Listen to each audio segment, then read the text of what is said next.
नमस्कार। देश की तमाम फटाफट खबरों में आपका स्वागत है।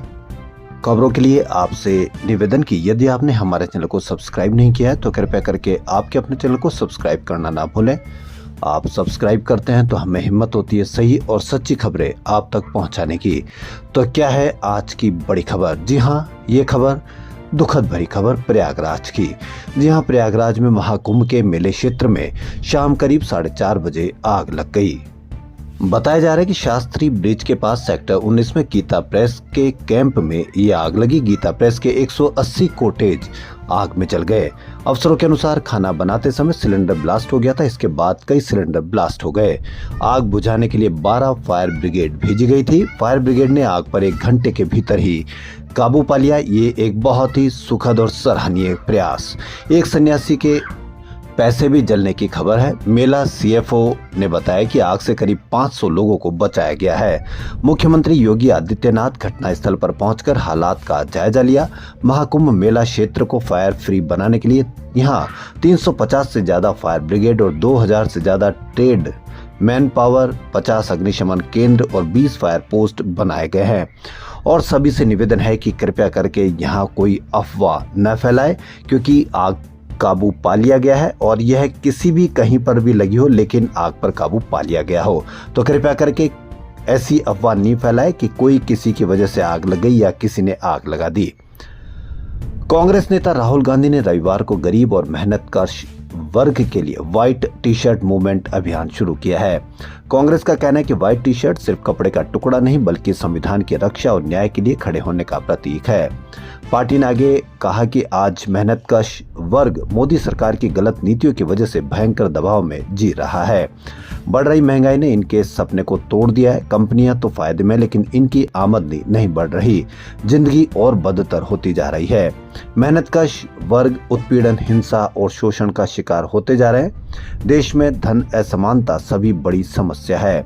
जाति और धर्म के आधार पर ये खाई और बड़ी है। इस खाई को हमें पाटना है। गरीबों को न्याय दिलाने के लिए कैंपेन से जुड़े। ऐसे में हम सबकी जिम्मेदारी बनती है कि हम मिलकर उन्हें न्याय और हक दिलाने के लिए मजबूती से आवाज उठाएं। इसी सोच के साथ हम व्हाइट टी शर्ट मूवमेंट की शुरुआत कर रहे हैं। राहुल गांधी ने कहा कि मैं युवा और मेहनतकश वर्ग के साथियों से अपील करता हूं कि वह इस आंदोलन में बढ़ चढ़कर हिस्सा ले।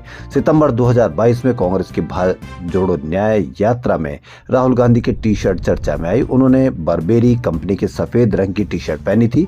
भाजपा ने उनकी फोटो ट्वीट करके लिखा था कि भारत देखो 41,000 की टी शर्ट। भाजपा ने अपने ट्वीट में कंपनी की ऑनलाइन सेल का प्राइस टैग भी दिखाया।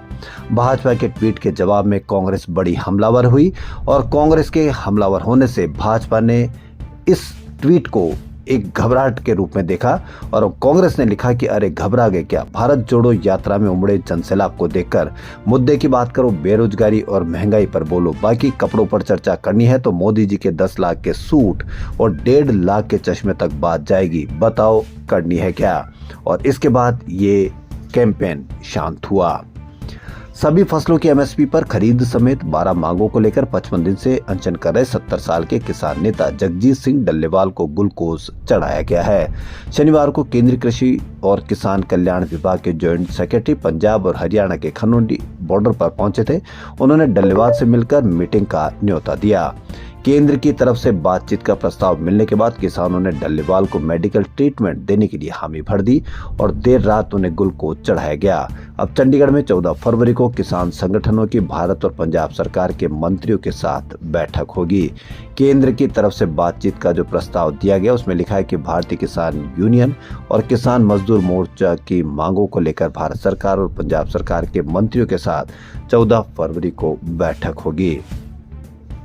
दिल्ली के मुख्यमंत्री आतिशी ने रविवार सुबह प्रेस कॉन्फ्रेंस कर केजरीवाल पर हुए हमले को लेकर भाजपा कार्यकर्ताओं पर नए आरोप लगाए।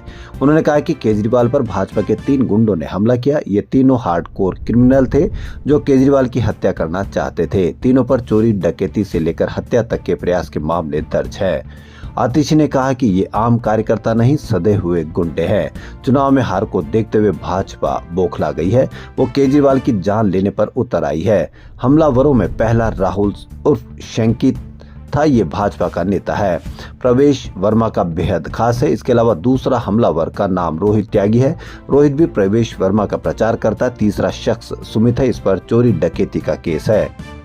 गुजरात के अहमदाबाद में PMJAY यानी PMJay योजना में घोटाले के आरोपी कार्तिक पटेल को कोर्ट में पेश किया गया। कोर्ट ने उसे 10 दिन की पुलिस रिमांड पर भेज दिया। कार्तिक के अस्पताल में 2 मरीजों की PMJay योजना के तहत जबरन एंजियोप्लास्टी की गई थी। इसके बाद मरीजों की मौत हो गई।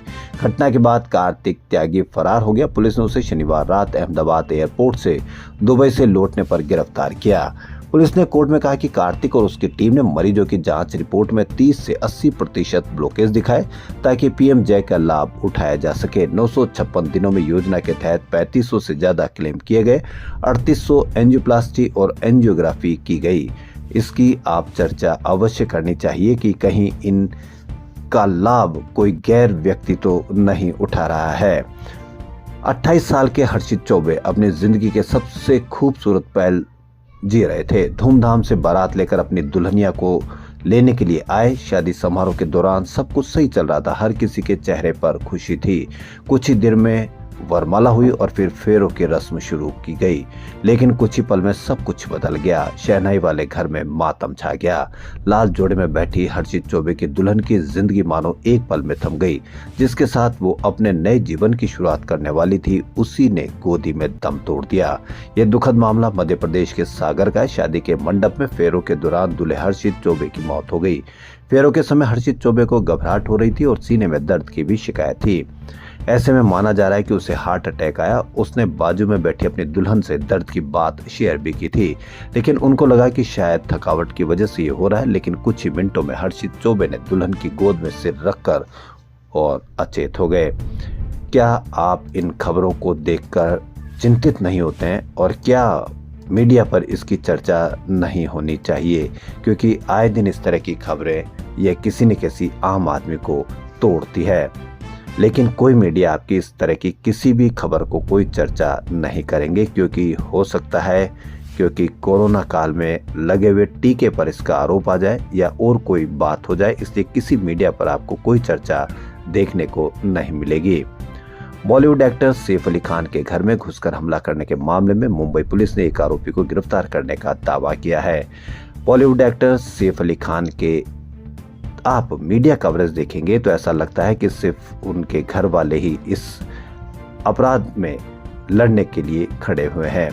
पूरा मीडिया इसकी कोई खबर दिखाता नहीं है, कोई चर्चा ढंग से करता नहीं है कि इतने दिन बाद भी इतने बड़े व्यक्ति पर हुए हमले का भी आरोपी अभी तक गिरफ्तार नहीं हो सका है। और जबकि आपको कोलकाता के आरजीकर हॉस्पिटल की अभी तक वो खबरें दिखाता रहता है। और भी कई ऐसी खबरें हैं जो आए दिन दिखाई जाती है।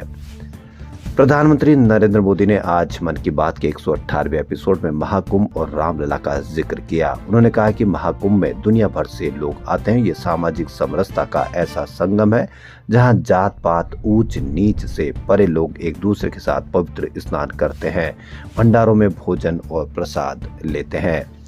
खबरों फिलहाल इतना ही। यदि आपको हमारा चैनल पसंद आए तो लाइक, सब्सक्राइब और शेयर अवश्य करें। धन्यवाद।